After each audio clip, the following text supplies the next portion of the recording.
When we think about classical composers, we normally think about men who are mostly white. However, there are many examples of composers throughout music history of different races and genders. In America, the rise of jazz signified a shift in the American culture and music.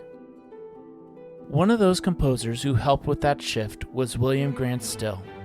He combined classical music with jazz and African motifs to give more representation to other cultures, as well as put the accomplishments and music of black composers in the forefront of American music history.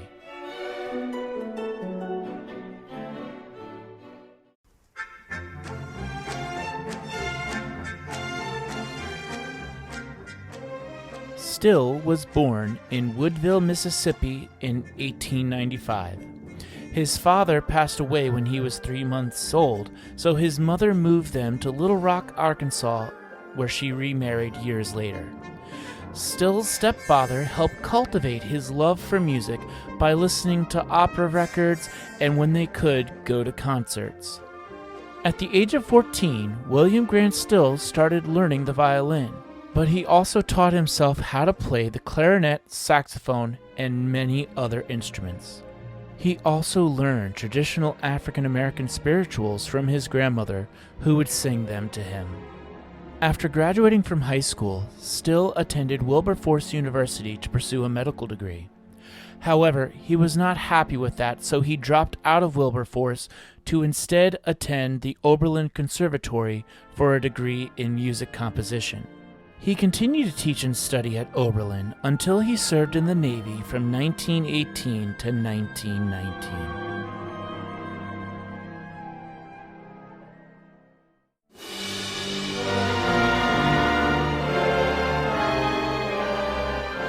After leaving the Navy, Still briefly returned to Oberlin.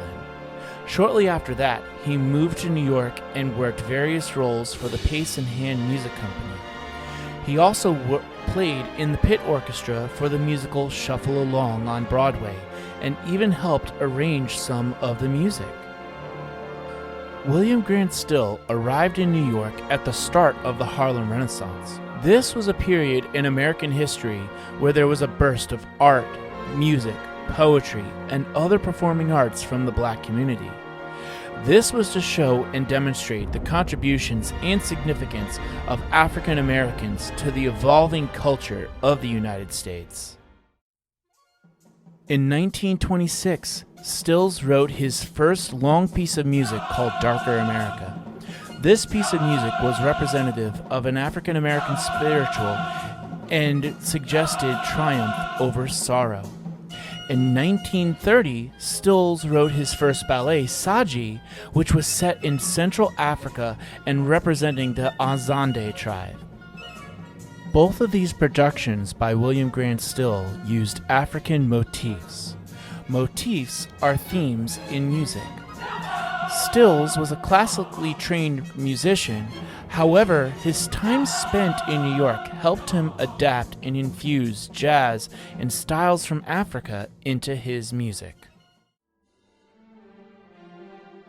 Later in 1930, Still wrote the Afro-American Symphony.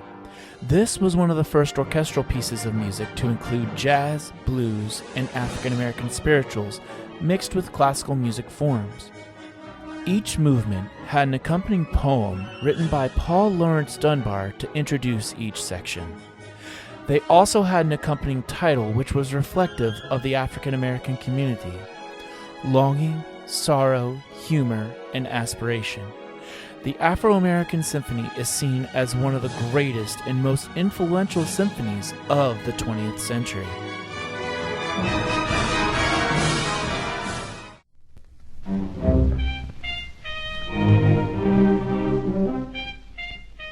In 1934, William Grant Still moved to Los Angeles.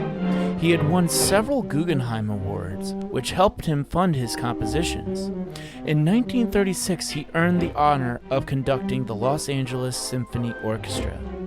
Still was the first black man to conduct a major American symphony orchestra. In the late 1930s, as sound was being introduced to movies, Still wrote music for early films that included Lost Horizon, Pennies from Heaven, and Stormy Weather. He also wrote music for television shows like Gunsmoke and The Perry Mason Show. In 1939, Still wrote the opera Troubled Island. This is an opera about the Haitian slave revolution. Still collaborated with famous black poet Langston Hughes, who wrote most of the lyrics for the opera. Not only was this a collaboration between two prominent figures of the Harlem Renaissance, but it was also the first opera by a black composer to be performed in a major opera house. William Grant Still wanted his works to be used to foster a connection, understanding, and unity through music. His works were a reflection of the evolving American culture, as well as a representation of the struggles and aspirations of the African American community. While Still was not the first black composer, his contributions to American history and 20th century classical music, all before the Civil Rights Movement, cannot be measured. He, like Florence Beatrice Price, Joseph St. George, and other black composers, should be celebrated and remembered for their invaluable works and contributions to modern music history.